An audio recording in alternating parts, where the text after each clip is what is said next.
the first time that levels of global poverty will go up. The scope of this pandemic is unprecedented. More and more communities are welcoming refugees, and women are at the forefront of positive social change. We cannot ignore racism any longer. That the worst effects of climate change can still be avoided. More droughts, more floods, more forest fires. Jadi, semuanya terasa begitu tiada harapan.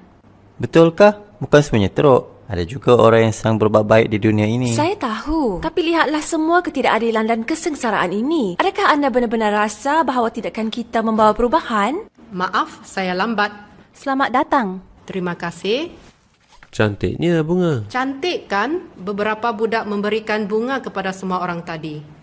Kami baru membincangkan keadaan dunia dan bagaimana ia dirasakan seolah-olah tindakan kita terlalu kecil untuk mengimpak gambaran lebih besar. Tetapi setiap tindakan hikmat yang kita terlibat dalam betapa kecil pun akan menyumbang kepada transformasi diri kita dan dunia di sekeliling kita. Mari teruskan menonton. Walaupun dunia ini telah mengalami banyak kekacauan dan pergolakan, terdapat kesedaran yang semakin meningkat tentang kebergantungan dan saling hubungkait umat manusia sebagai satu keluarga manusia. Dalam lebih 100,000 lokaliti di sekeliling dunia, para individu dan komuniti sedang mendapatkan inspirasi daripada visi Baha'u'llah tentang kesatuan umat manusia. Satu visi yang memerlukan suatu transformasi pada struktur dan hubungan masyarakat. Apabila jutaan orang berusaha untuk menterjemahkan ajaran Baha'u'llah tentang kesatuan dan keadilan kepada tindakan, satu kemajuan yang mendalam dalam budaya mula berlaku. Individu melihat diri mereka sebagai protagonis kepada perubahan sosial dan berusaha untuk menyumbang kepada kebaikan kejiranan dan kampung mereka. Komuniti-komuniti yang dicirikan oleh satu corak ibadat hikmat yang dinamik sedang menggalakkan kesejahteraan rohani dan material semua orang. Kanak-kanak sedang dibesarkan untuk membangunkan sifat-sifat rohani yang terdapat dalam diri mereka dan menghargai kepelbagaian dan kesatuan manusia dalam dunia ini. Orang muda sedang diperkasakan untuk mengemudi tahap genting dalam kehidupan mereka dan untuk menyalurkan tenaga mereka ke arah pembinaan masa depan yang adil. Keluarga-keluarga sedang mengalami kesatuan yang lebih hebat. Kumpulan-kumpulan keluarga bersatu untuk memperkuatkan kehidupan komuniti tempatan. Hubungan antara individu, komuniti dan institusi ditaktifkan oleh kerjasama dan sifat timbal balik. Semua usaha ini bertujuan untuk mendekatkan umat manusia kepada tamanan global yang aman dan makmur yang divisikan oleh Baha'u'llah.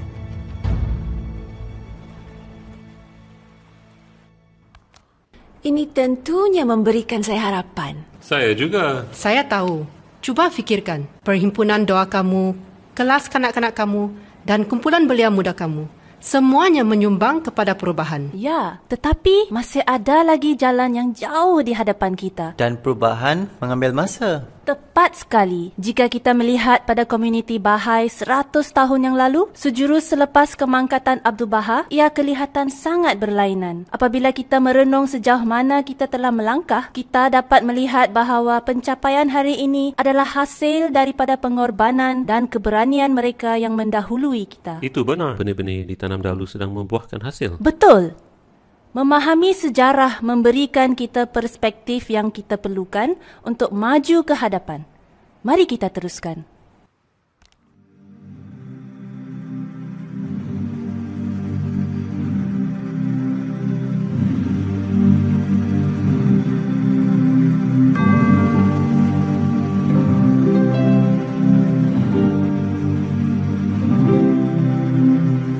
Kota ini tidak pernah menyaksikan pengebumian sebegini sebelumnya. 10,000 orang yang berkabung daripada akidah Yahudi, Kristian, Islam, wanita, lelaki dan kanak-kanak, yang kaya dan yang miskin, telah datang bersama untuk memberikan penghormatan kepada Abdul Baha. Dia yang telah menjadi bapa penyayang kepada mereka semua. Abdul Baha, pengganti Baha'u'llah, telah mengabdikan kehidupan beliau untuk mempromosikan kesatuan umat manusia. Pangsi kepada kesatuan tersebut adalah wadat Baha'u'llah. Satu wadat yang merangkumi kedua-dua semangat dan kaedah untuk mencapai perubahan positif dalam struktur masyarakat hari ini. Abdul Baha yang dilantik oleh Baha'u'llah sebagai pusat wadat memastikan kesatuan komuniti dan mengekalkan integriti ajarannya.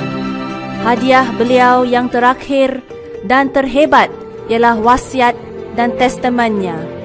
Di dalamnya, Baha'u'llah memulakan aturan pentadbiran dan melantik Shoghi Effendi, cucu kesayangannya, sebagai wali akidah Bahai. Dengan itu, memastikan penyambungan kuasa wadat dengan satu pusat yang kepadanya orang Bahai berpaling. Abdul Baha tidak meninggalkan para kekasihnya bersendirian.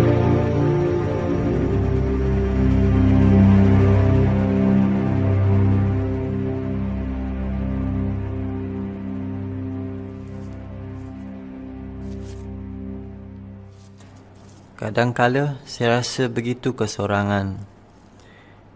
Saya tahu bahawa Abdul Baha ada bersama saya. Tetapi hari ini, kawan-kawan saya bercakap buruk lagi tentang budak baru dalam kelas kami. Kali ini, daripada tidak melakukan apa-apa, saya telah menyuruh mereka menghentikannya.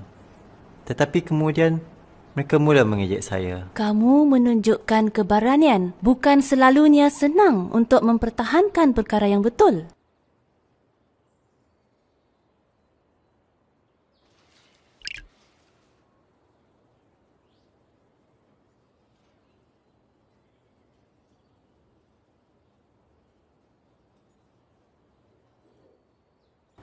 Saya cuma berasa begitu kesorangan.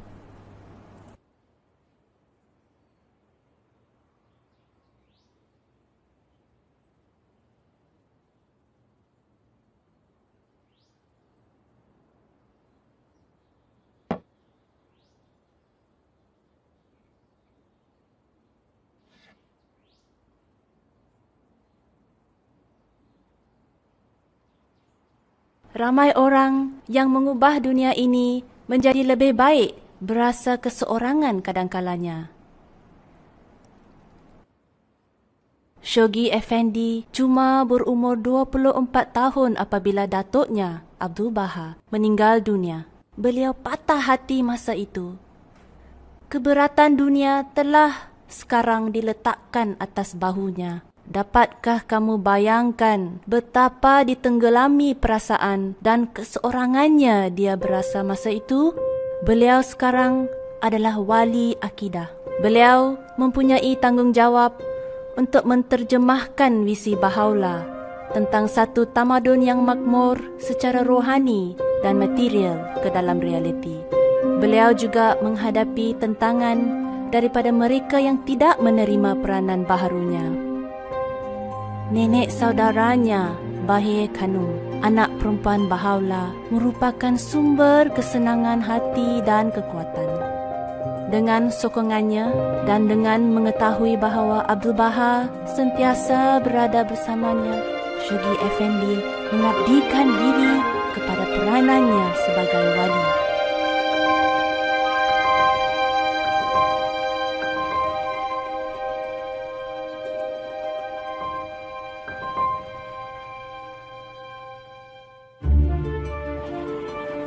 Pada tahun 1921, komuniti Bahai secara utamanya terdiri daripada kumpulan-kumpulan individu dan komuniti. Ada yang kecil, ada yang besar dan tersebar di seluruh dunia tanpa sistem organisasi yang jelas. Ada yang dianiaya disebabkan kepercayaan mereka dan ramai yang terkial-kial secara material. Bagaimanakah tamadun global ini dapat didirikan dengan begitu sedikit orang dan sarana? Sememangnya, pembinaan tamadun sebegini memerlukan penglibatan sedar semua orang. Setiap negara dan setiap kumpulan, sesungguhnya setiap individu seharusnya dapat menyumbang sedikit sebanyak kepada kemunculan tamadun dunia ini. Pada masa itu, begitu sedikit orang yang pernah mendengar tentang utusan Baha'u'llah. Bagaimanakah ia dapat dikongsikan kepada semua orang di dunia ini? dalam loh-loh rancangan ilahi yang disampaikan kepada orang Bahai Amerika Utara, pelaksana wawasan global ini, Abdul Baha, telah membekalkan piagam bagi pertumbuhan dan penubuhan akidah. Dalam loh-loh ini terdapat benih-benih bagi penghidupan semula rohani dunia dan kemunculan tamadun tersebut.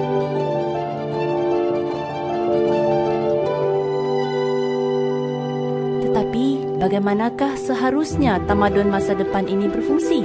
Bagaimanakah keputusan-keputusan akan dibuat? Bagaimanakah setiap suara akan didengarkan? Satu sistem organisasi akan diperlukan yang dapat memenuhi keperluan dan kesejahteraan semua. Baha'u'llah sendiri telah membayangkan sistem sebegini. Abdul Baha telah membentangkan rangka tindakan bagi aturan pentadbiran Bahai dalam wasiat dan testamentnya. Sekarang, masanya telah tiba untuk Shoghi Effendi memulakan pembinaannya.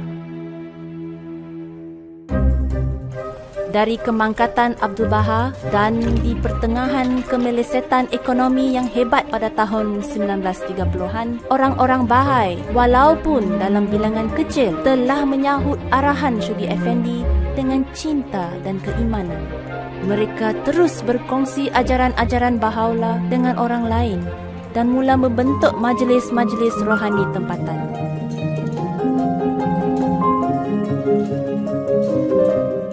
Semasa membentuk institusi-institusi baharu ini, dapatkah mereka membayangkan bahawa pada hari ini orang-orang di banyak tempat sedang berpaling kepada majlis rohani tempatan untuk bimbingan dan penjelasan? Majlis-majlis ini sedang membangunkan keupayaan untuk mengelakkan dan melegakan penderitaan dalam masyarakat yang mana mereka merupakan sebahagian pentingnya. Hari ini, di beberapa tempat, kerajaan tempatan dan institusi-institusi lain sedang bekerjasama dengan majlis-majlis ini untuk memajukan komuniti mereka. Apabila bilangan majlis-majlis tempatan yang cukup telah dibentuk, ia membuka jalan kepada pemilihan Majlis Rohani Nasional yang baru. Di bawah bimbingan Shoghi Effendi, aturan pentadbiran yang integral kepada pertumbuhan akidah dan kuasa pembinaan masyarakatnya telah mula membentuk. Sekarang, setelah tiang-tiang pentadbiran telah didirikan, tidaklah mustahil untuk memulakan pembentangan rancangan ilahi secara sistematik. Tahap pertama rancangan ilahi adalah rancangan 7 tahun pada tahun 1937. Satu demi satu, apabila komuniti-komuniti nasional ditubuhkan dan menjadi matang, mereka masing-masing menggunakan rancangan mereka sendiri. Pada awal Perang Dunia Kedua, apabila negara-negara mula melancarkan tentera pencerobohan, orang-orang Bahai telah bangkit untuk mengumpulkan tentera cinta. Sepanjang dekad-dekad yang berikutnya, individu dan keluarga pada mulanya, kebanyakan dari komuniti di sekitar Amerika Utara dan Iran telah menyahut rancangan wali dengan keberanian dan keazaman. Selain menjejak langkah ke kota dan pekan di sekitar tanah air mereka, rakan-rakan Amerika Utara telah pergi ke negara-negara di Amerika Tengah dan Selatan, manakala orang Bahai di tanah kelahiran akidah telah pergi ke negara-negara di timur dan jauh lagi. Walaupun berhadapan dengan banyak cabaran dan kesusahan, mereka telah meninggalkan rumah mereka untuk berkongsi utusan kesatuan dan keamanan dengan orang-orang di seluruh dunia ini. Mereka yang memeluk akidah Baha'u'llah merupakan individu daripada semua lapisan masyarakat, termasuklah Ratu Mary Romania, raja pertama yang memeluk akidah.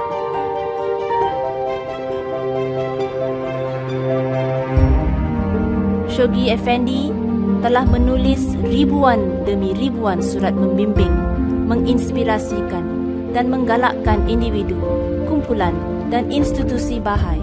Beliau menawarkan pengertian mendalam, membina satu visi masa hadapan yang mengagumkan. Beliau telah menterjemahkan tulisan-tulisan Bahai ke bahasa Inggris, menerangkan teks suci, dan membangunkan pusat rohani dan pentadbiran akidah di Tanah Suci. Warisannya yang luar biasa akan membimbing umat manusia pada abad-abad yang akan datang. Walaupun Shoghi Effendi telah dibimbing dan dilindungi, ini tidak bermakna beliau tidak menderita. Beliau mengalami ketika kesedihan yang mendalam dan putus asa. Apa yang dia lakukan pada masa-masa tersebut? Dia berdoa, kemudian bertindak mengetahui bahawa Abdul Baha sedang membantunya. Saya juga akan pergi berdoa. Esok, saya akan pergi berkawan dengan budak baharu itu.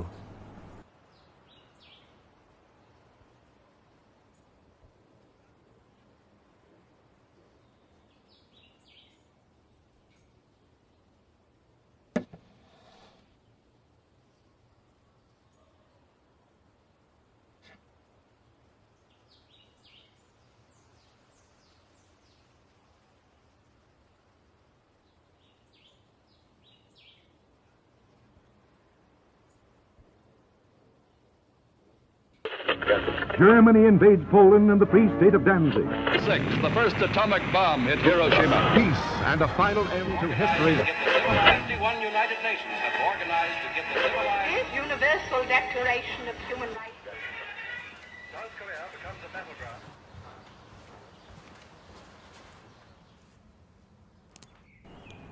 Apa yang sedang kamu tonton? Ini untuk kerja sekolah. Kami sedang belajar tentang zaman 1940-an dan 50-an. Syukur saya tidak hidup pada masa itu. Itu adalah tempoh gelap dalam sejarah. Tetapi terdapat juga kelipan cahaya.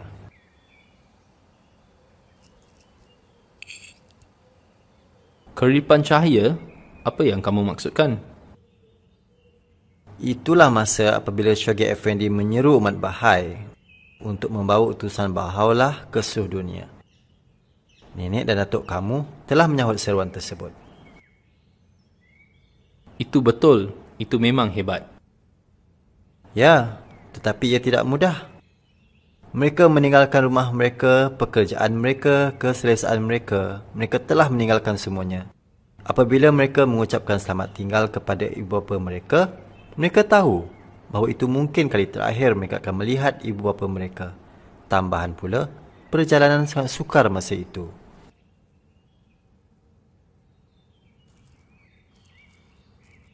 Tetapi, bagaimanakah mereka melakukannya? Mereka melakukannya dengan cinta dalam hati mereka terhadap Baha'u'llah dan umat manusia. Mereka tahu bahawa revelasi Baha'u'llah bukan milik umat Bahai sahaja. Utusannya adalah untuk semua. Wah. Mari saya tunjukkan kamu sesuatu.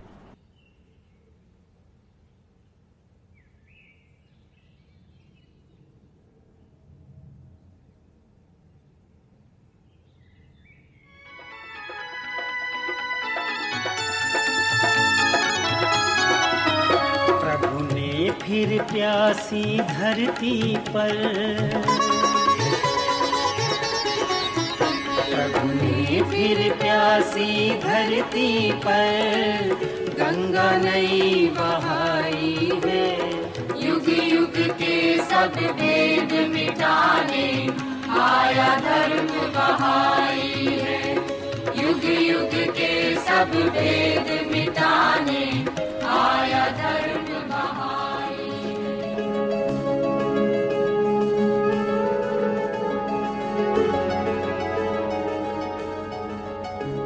Pada tahun 1953, keupayaan komuniti Bahai telah meningkat sehingga Shoghi Effendi boleh menyeru untuk rancangan kolektif global yang pertama.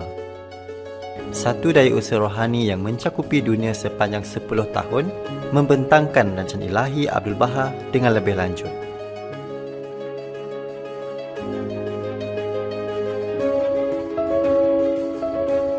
Umat Bahai menyahut dengan segera. Yang muda dan tua, yang kaya dan miskin, yang lemah dan sihat, yang bujang ataupun berkeluarga. Meninggalkan semuanya, mereka telah pergi ke tempat-tempat yang kebanyakannya tidak dikenali mereka untuk berkongsi ajaran Baha'u'llah kepada semua.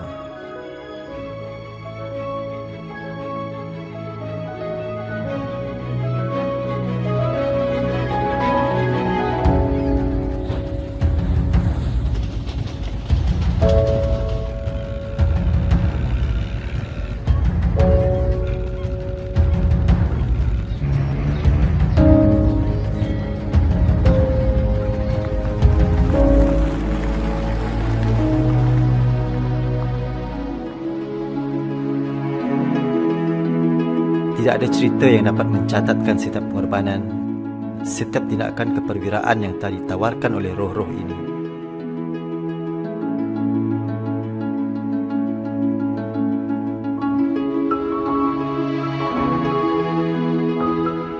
Ramai daripada orang yang mereka temui dahagakan ajaran-ajaran ini dan tidak lama kemudian mereka bekerja bersama bagi pembaikan dunia.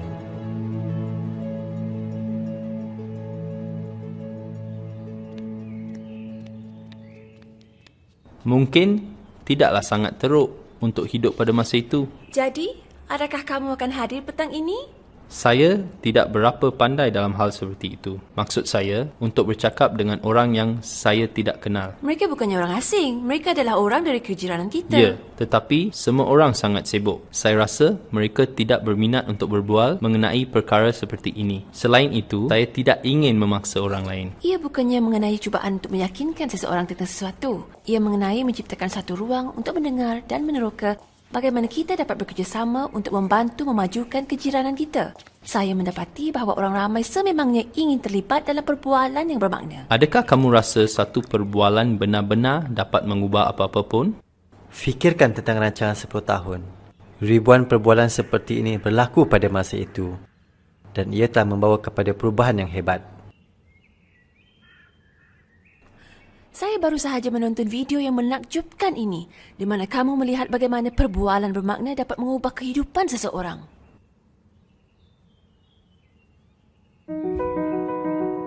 Saya dilahirkan di negara Jerman pada tahun 1921. Pada akhir Perang Dunia Kedua, saya telah menjadi tawanan perang di Itali. Di penjara, perbincangan kami sering berkisar pada makna kehidupan dan agama. Hati dan minda saya mula menjadi terbuka kepada idea-idea baharu. Tidak lama setelah kembali ke Jerman, saya bertemu dengan bakal suami saya. Dia pernah berkhidmat dengan bahagian berperisai di Afrika Utara.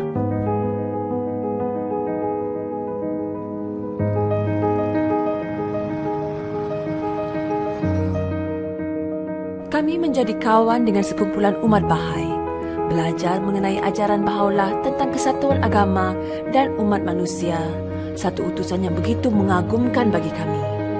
Tidak lama kemudian, kami menjadi Bahai.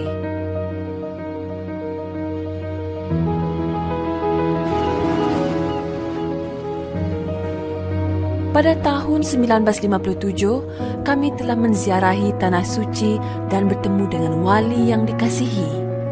Apabila beliau mendapat tahu bahawa suami saya pernah bertempur di Afrika, beliau menggalakkan dia untuk kembali ke situ, kali ini dengan utusan cinta.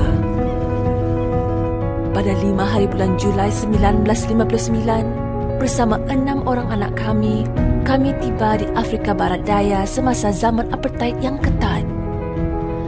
Adalah dilarang untuk berkawan dengan orang berbangsa lain. Disebabkan kami tidak dibenarkan untuk berkumpul secara terbuka, kami telah mengadakan pertemuan di rumah kami untuk mengkaji tulisan-tulisan Baha'u'llah. Walaupun susah, kami bersyukur kami bersama. Beberapa tahun kemudian, majlis rohani tempatan yang pertama telah dipilih. Ini merupakan permulaan pentadbiran Bahai di Namibia.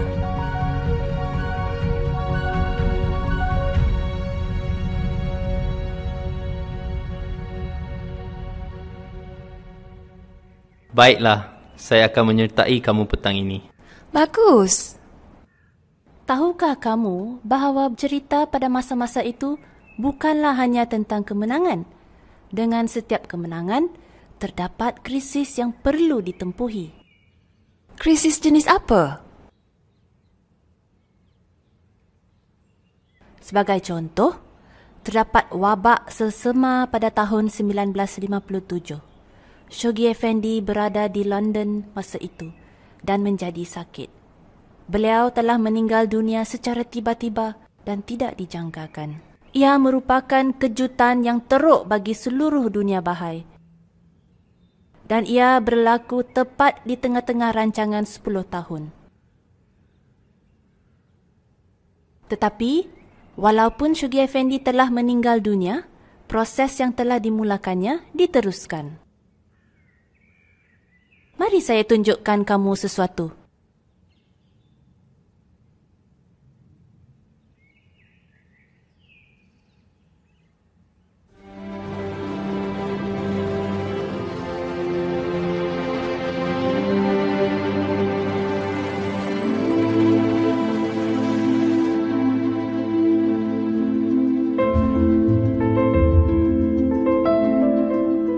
terdapat rasa sedih dan sunyi yang teramat sangat dengan pemergian wali.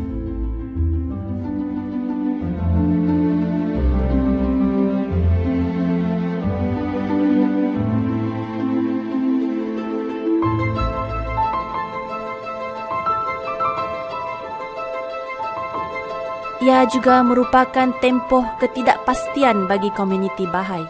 Bagaimanakah hal ehwal mereka akan diarahkan? Bagaimanakah mereka akan dibimbing?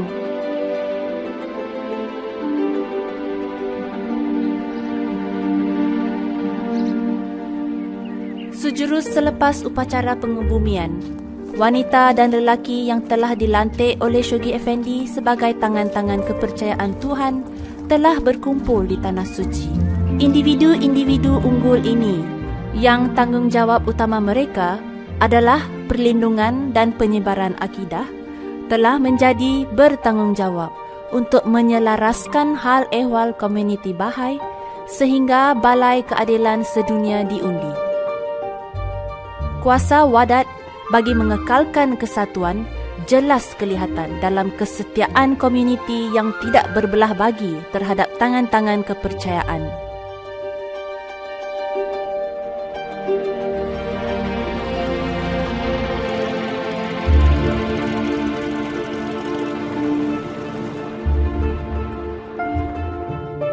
Tangan-tangan kepercayaan merantau di dunia tanpa lelah, mendorong dan menginspirasikan umat Bahai untuk menyelesaikan rancangan global wali.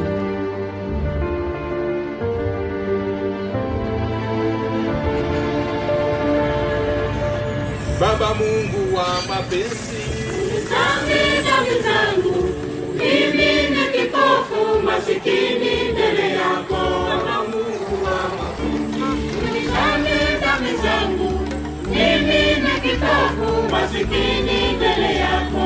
Bahaula asifiwe, Bahaula asifiwe, Bahaula asifiwe, mkombozi wa dunia.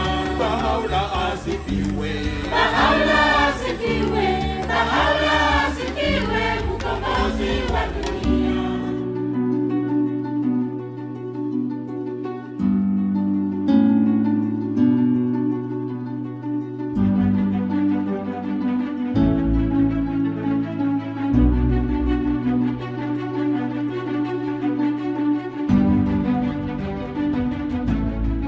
Pada penghujung rancangan, komuniti Bahai telah mencapai lebih dalam tempoh 10 tahun berbanding apa yang mungkin pada abad yang sebelumnya.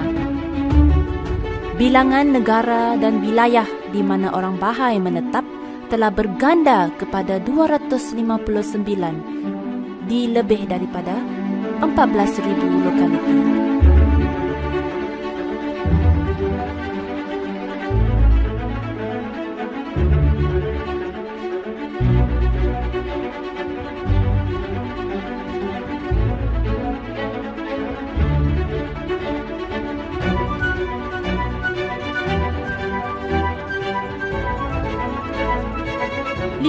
Majlis-majlis rohani nasional telah ditubuhkan dan ribuan majlis rohani tempatan sedang mentadbir kesejahteraan komuniti di seluruh dunia. Asas dan tiang-tiang aturan pentadbiran telah didirikan.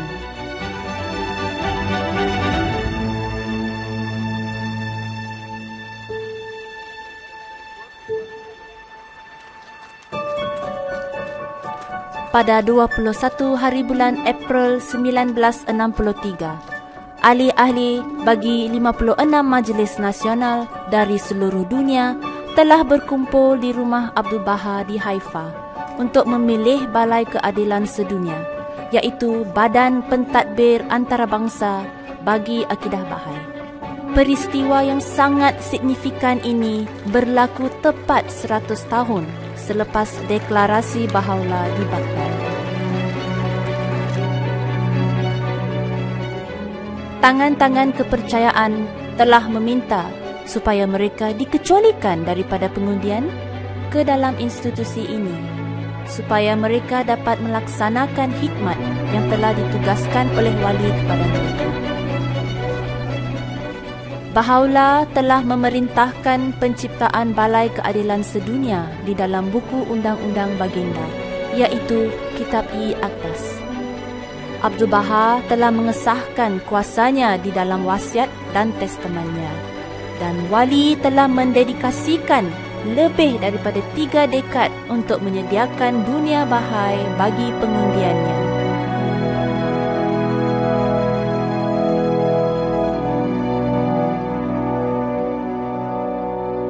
Melalui agensi Balai Keadilan Sedunia, Wadat Baha'u'llah terus memenuhi tujuannya yang memberikan kehidupan.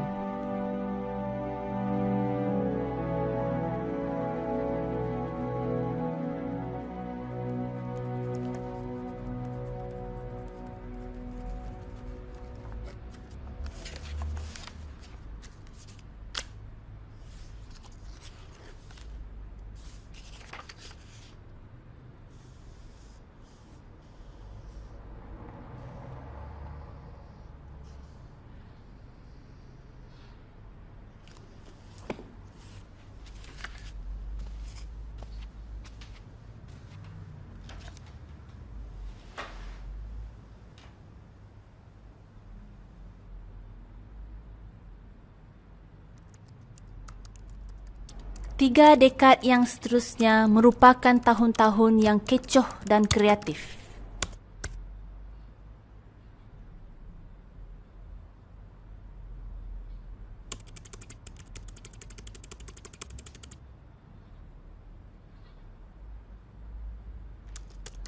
Tiga dekad yang seterusnya merupakan tahun-tahun yang penuh pembelajaran dan eksperimentasi.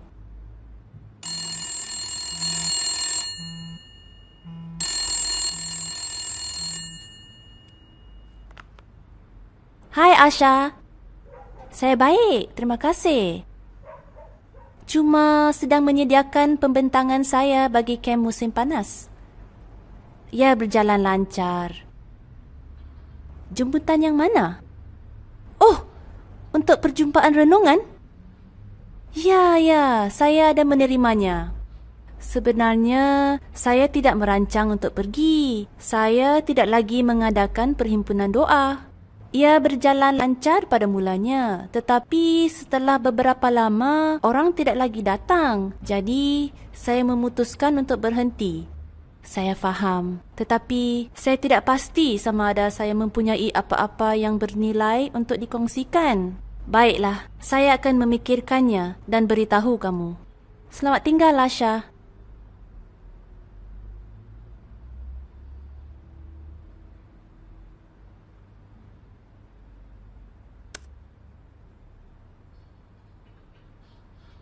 Mengamalkan ajaran-ajaran Baha'u'llah ke dalam kehidupan kita dan kepada keperluan masyarakat merupakan sesuatu yang harus dipelajari.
With a heart full of joy and gladness, I greet and welcome all the beloved friends who are assembled here for the purpose of celebrating the most great jubilee.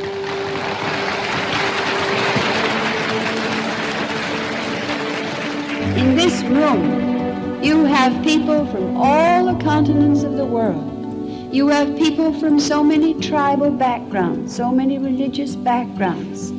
This is a religion of love.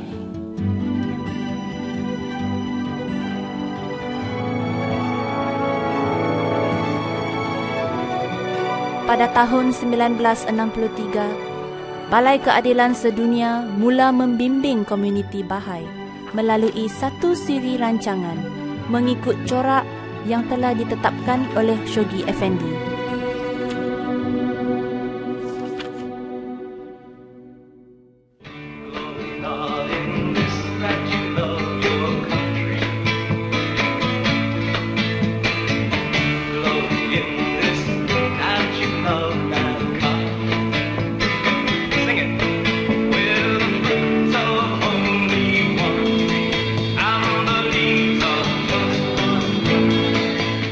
Untuk dekad-dekad yang seterusnya, rakan-rakan Bahai terus membawa visi Baha'u'llah mengenai kesatuan umat manusia ke semua pelosok dunia dengan semangat dan dedikasi. Ekspresi artistik yang berkembang dalam perkongsian ajaran, muzik, tarian dan drama menyentuh kalbu-kalbu dan menarik roh-roh.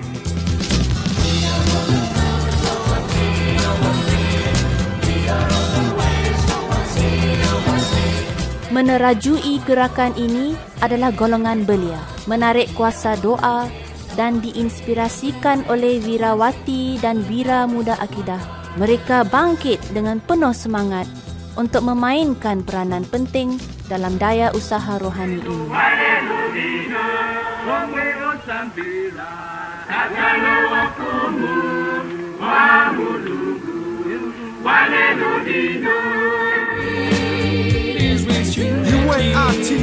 In a beautiful land, the sea, the sky. It's the race for time, the time, the place. To see we're one family, it's the human race. Di sesetengah bahagian Asia, Afrika dan Amerika Latin, ratusan daripada ribuan orang telah memeluk akidah. Dalam tempoh inilah, ketua negara pertama, Malitua Tanumafili kedua dari Samoa, menjadi seorang Bahai. Dalam tempoh 30 tahun, bilangan Majlis Nasional telah meningkat 3 kali ganda menjadi 174, membina dengan lebih lanjut lagi aturan pentadbiran yang Shoghi Effendi telah bangunkan dan memperkuatkan asas yang mana visi Baha'u'llah bagi satu tamadun yang merangkumi dunia dapat direalisasikan. Apabila akidah menjadi semakin mapan, umat Bahai mula menerapkan ajaran-ajaran Baha'u'llah dalam keperluan sosial dan ekonomi masyarakat di mana mereka tinggal dengan mewujudkan ribuan inisiatif akar umbi di seluruh dunia.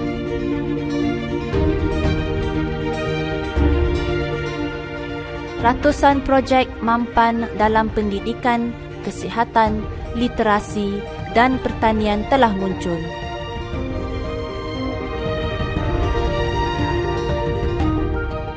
Banyak organisasi pembangunan diinspirasikan Bahai muncul bagi kesejahteraan dan kemakmuran semua. Inisiatif-inisiatif ini pertama kalinya dimulakan oleh Abdul Baha di Iran dengan menubuhkan sekolah bagi budak perempuan dan lelaki, pembinaan klinik-klinik dan dengan penggalakkan program-program yang bertujuan mencapai kemakmuran sosial dan ekonomi. Sehingga hari ini, rakan-rakan Bahai di Iran walaupun mengalami penganiayaan tanpa henti telah menunjukkan daya tahan yang luar biasa, kasih sayang, keberanian dan kewiraan serta terus menyumbang kepada kemajuan kesejahteraan sosial, rohani dan material bagi tanah air dan orang-orang mereka.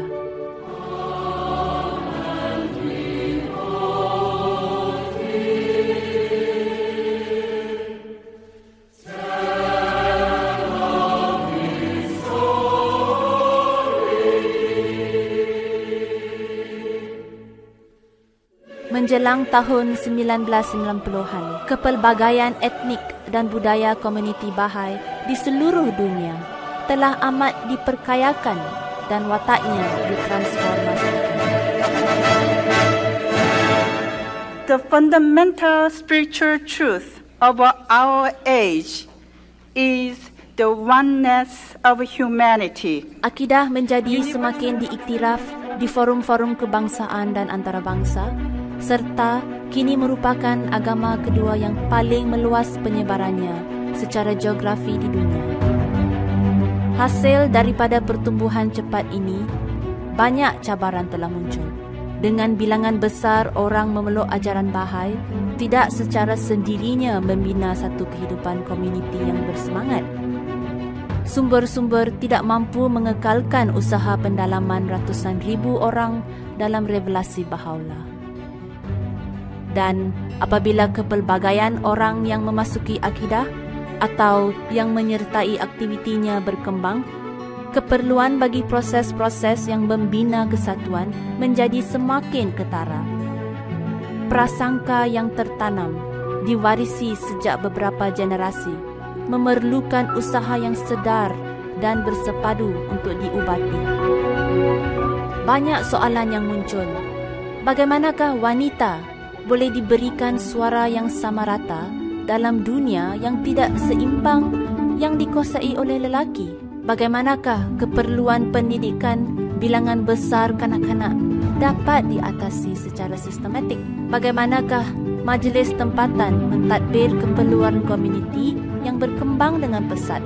Apabila yang akan menjadi sifat usaha pendidikan yang akan meningkatkan keupayaan untuk mengatasi cabaran-cabaran mendesak ini melancarkan dunia Bahai ke dalam satu proses pembelajaran intensif di mana banyak strategi, kaedah dan pendekatan yang baru telah diuji.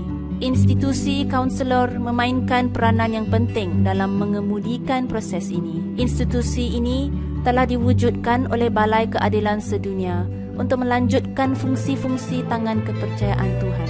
Melaluinya, sekarang wujud satu sistem di mana pembelajaran yang dipelajari di suatu tempat dapat dianalisis dan dikongsikan dengan cepat kepada seluruh komuniti Bahai, dapat memperkayakan musyawarah global, merangsangkan tindakan mampan, membina keupayaan, dan menginspirasikan keyakinan.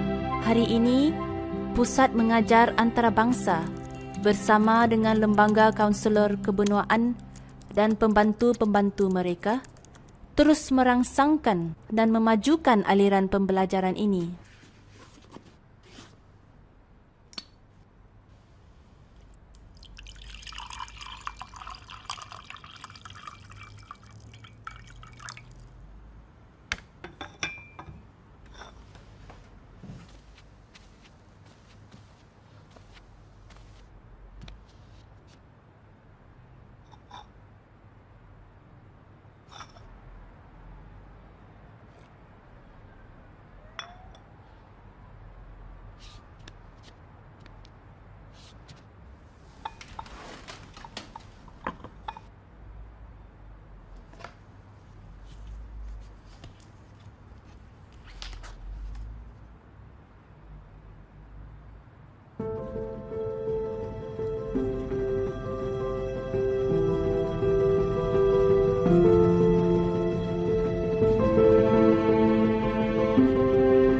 Dalam Loh Karmel, Baha'u'llah telah mewahyukan piagam bagi pembangunan pusat rohani dan pentadbiran sedunia bagi akidah.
Pada tahun 1996, komuniti Bahai telah sampai ke satu titik perubahan. Berikutan pengalaman bertahun-tahun yang diperoleh di akar umbi komuniti dalam kawasan-kawasan tertentu di dunia, Balai Keadilan Sedunia telah menyuruh untuk penubuhan suatu rangkaian institut-institut latihan.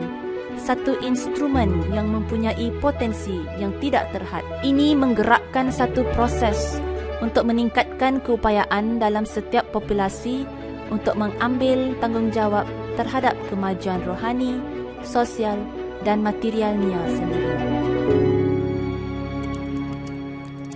Komuniti Bahai telah memasuki satu tahap baru dalam pembelajaran dan pembangunannya.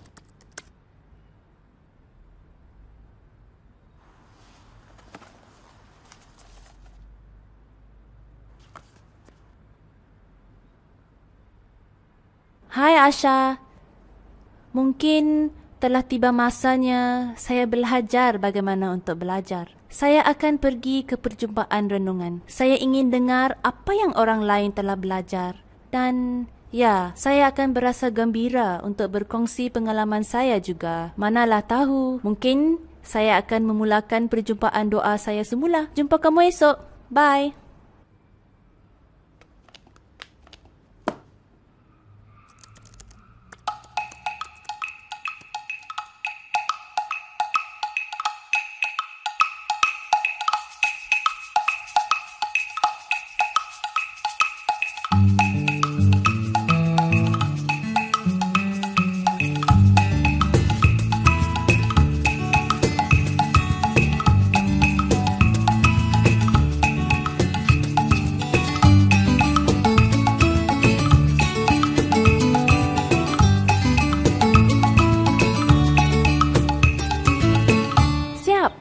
Cantik sekali.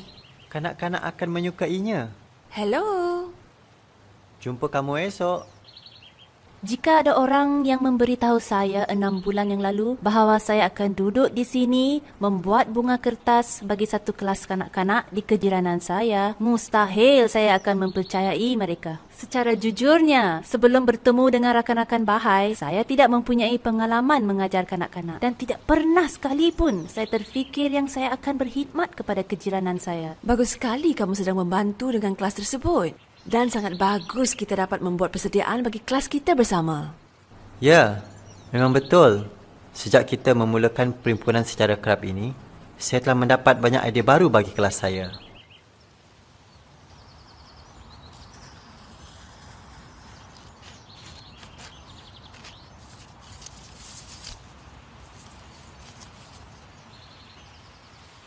Oh ya, bagaimana kamu rancang untuk membuat penghafalan kali ini? Mungkin kita menggunakan aksi? Biar betul. Adakah mereka perlu menghafal satu petikan lagi? Maksud saya, ia bukannya senang bagi sesetengah daripada mereka. Bagi saya pun, saya rasa susah untuk menghafal petikan-petikan dalam kumpulan belajaran saya. Jom langkaukannya.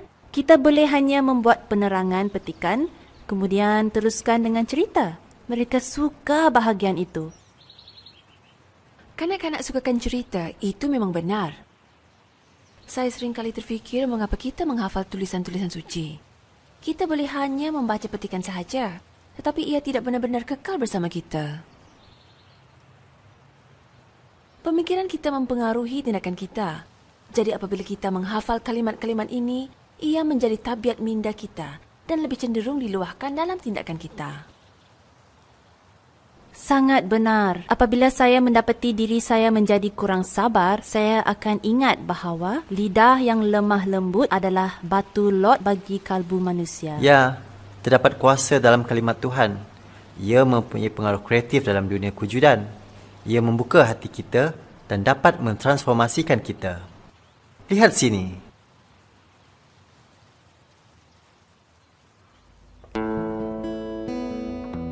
Pusat kepada semua kursus institut latihan ialah kalimat kreatif. Apabila orang ramai menyertai kursus-kursus ini, mereka memperdalamkan pemahaman mereka tentang ajaran Bahai dan membangunkan keupayaan untuk memenuhi keperluan rohani dan material kampung dan kejiranan mereka.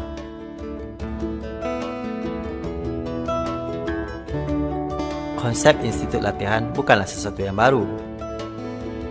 Abdul Baha sendiri telah merujuk kepada latihan pengajar-pengajar akidah dalam loh-loh Rancang Ilahi. Beliau juga menggalakkan kelas pelajar yang kerap untuk menyediakan pengajar akidah di Iran. Sepanjang 25 tahun yang lalu, semakin ramai orang telah menyertai proses institut yang menghasilkan komiti-komiti baru yang bersemangat dan bertujuan. Semuanya dialu-alukan. Terdapat pemahaman baharu tentang hubungan di antara individu, institusi dan komuniti, dan bagaimana peranan mereka adalah saling melengkapi dalam pembinaan dunia yang lebih baik. Para individu melihat diri mereka sebagai protagonis perubahan, bertanggungjawab terhadap pertumbuhan rohani mereka sendiri, dan pada masa yang sama menyumbang kepada pembangunan masyarakat. Institusi berusaha untuk memupuk, menggalakkan dan membimbing, menciptakan satu persekitaran saling percaya dan saling menyokong. Pada pusat komiti-komiti bersemangat ini ialah khidmat dan ibadat. Dua aspek hidup yang penting dan tidak boleh dipisahkan ini diikat bersama dalam institusi Masyrikul Aqsa, tempat fajar pujian Tuhan, realiti yang digambarkan oleh Abdul Baha sebagai salah satu institusi paling penting di dunia. Rumah ibadat, satu tempat doa dan meditasi, akan dikelilingi oleh institusi-institusi kemanusiaan seperti sekolah, hospital dan rumah anak yatim yang berkhidmat kepada populasi di sekitarnya. Rumah ibadat yang pertama dibina pada tahun 1908 di Ashgabat, Turkmenistan. Pada tahun 2016, dunia menyaksikan penyiapan rumah ibadat benua terakhir di Santiago, Chile. Sejak itu, kuil-kuil tempatan dan nasional telah mula dibina di bahagian yang berlainan di dunia, berfungsi sebagai suar cahaya yang menerangi planet ini.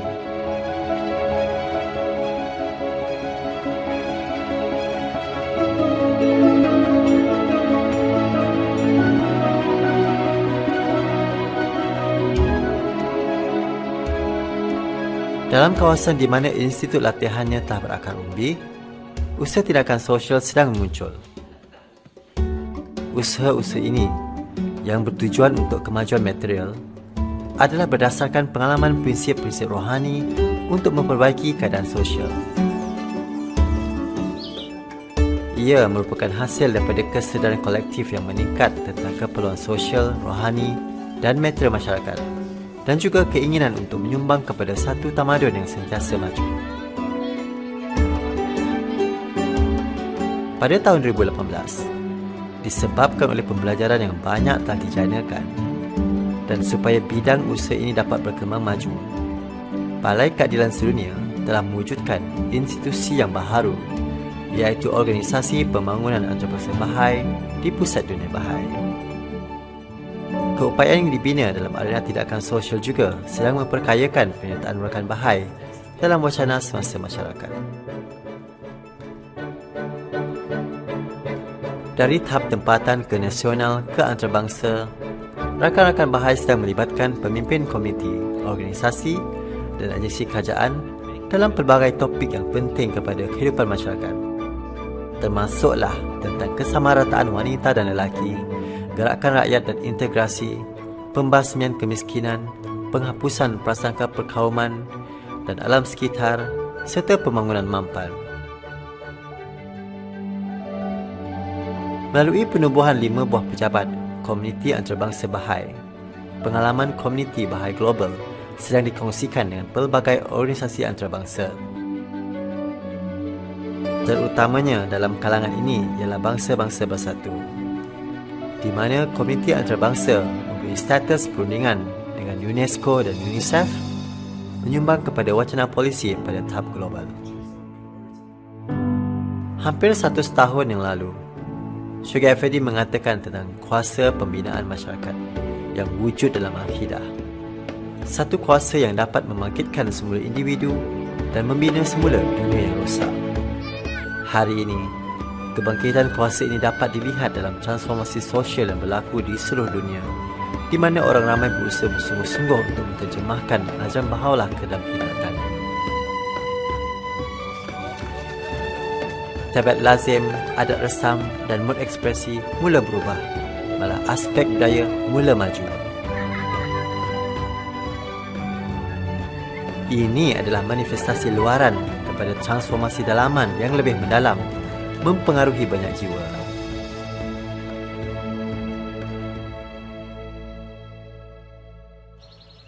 Ini hebat sekali. Sekarang saya sedar bagaimana kelas kanak-kanak kita sesuai dengan gambaran yang lebih besar. Memang betul. Dan walaupun kelas kita kecil, ia sedang menyumbang kepada kebaikan yang lebih besar. Beritahu saya lebih lagi tentang perubahan dalam budaya ini. Satu cara saya melihatnya adalah dalam bagaimana hubungan-hubungan ditakrifkan semula. Hubungan kita dengan pencipta, dengan satu sama lain, malah dengan bumi. Sebagai contoh, dalam lokaliti di mana proses institut sedang mekar, hubungan di antara wanita dan lelaki sedang berubah. Bersama-sama, mereka berusaha untuk mencabar prasangka yang telah begitu berakar umbi dan amalan yang tidak adil. Jika sebelumnya kita melihat satu budaya penindasan, sekarang kita sedang melihat budaya kesamarataan sedang muncul dan wanita berada di baris hadapan transformasi sosial. Mari saya tunjukkan sesuatu pada kamu. Ia adalah cerita yang hampir setua masa. Malah sebelum dia dilahirkan, mereka cuba menghilangkannya. Seperti silap mata.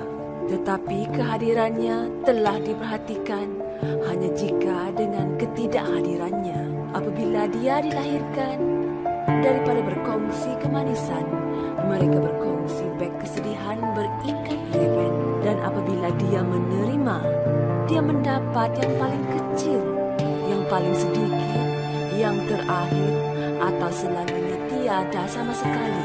Makanan, keselesaan, pendidikan, kehormatan. Jika dia pergi ke sekolah, dia harus berhati-hati agar tidak belajar terlalu banyak, tidak bercakap terlalu banyak, tidak terlalu kelihatan. Dia tidak boleh memenuhi terlalu banyak ruang. Dia mesti menjadikan dirinya lebih kecil, melipat dirinya menjadi bentuk yang senyap, terkawal, terkandung. Belajar bahawa badannya bukanlah rumah yang selamat bagi rohnya. Tetapi sekarang, dengan revelasi baharu ini, satu cerita yang baru sedang bertulis. Satu cerita yang menguraikan semua cerita masa lampau. Satu cerita di mana wanita berdiri bahu-membahu dengan lelaki. Malah sebelum dia dilahirkan, terdapat perayaan yang menanti-nanti satu jiwa yang baharu. Apabila dia dilahirkan, keluarga, kampung, bandar, negara bergembira. Dia akan menerima makanan, keselesaan, pendidikan, kehormatan. Dia akan pergi ke sekolah. Dia mempunyai begitu banyak untuk dipelajari, untuk difahami, untuk diucapkan, untuk diajarkan. Dia akan membesar dan terus membesar. Dia akan bernafas dan dia akan bermimpi dan dia akan melakukan dan dia akan tahu bahawa suaranya berkuasa. Dia akan bangkit, dia akan berkembang daripada bentuk yang senyap, terkawal, terkandung, sehingga keluarganya, kampungnya, bandarnya, negaranya juga akan bermekar.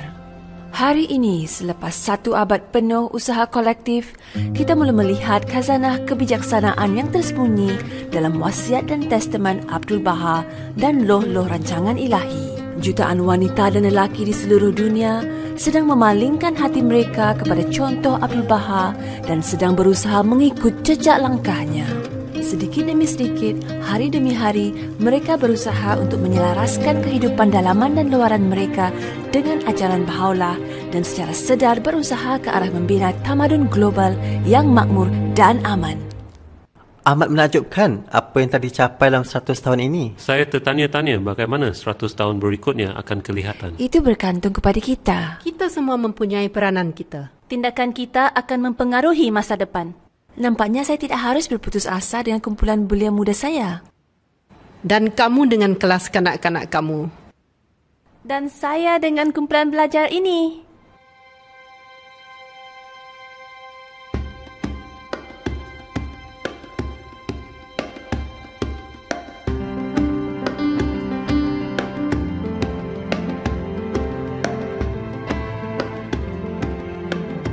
Anda telah menuliskan kisah kemekaran rancangan ilahi pada scroll abad utamanya. Rakan-rakan yang dikasihi, di hadapan anda terbentangnya scroll kosong bagi masa depan, yang mana padanya anda serta keturunan rohani anda akan mengukir tindakan-tindakan penuh pengorbanan diri dan kepergigaan, sugar serta berkekalan bagi pembaikan dunia.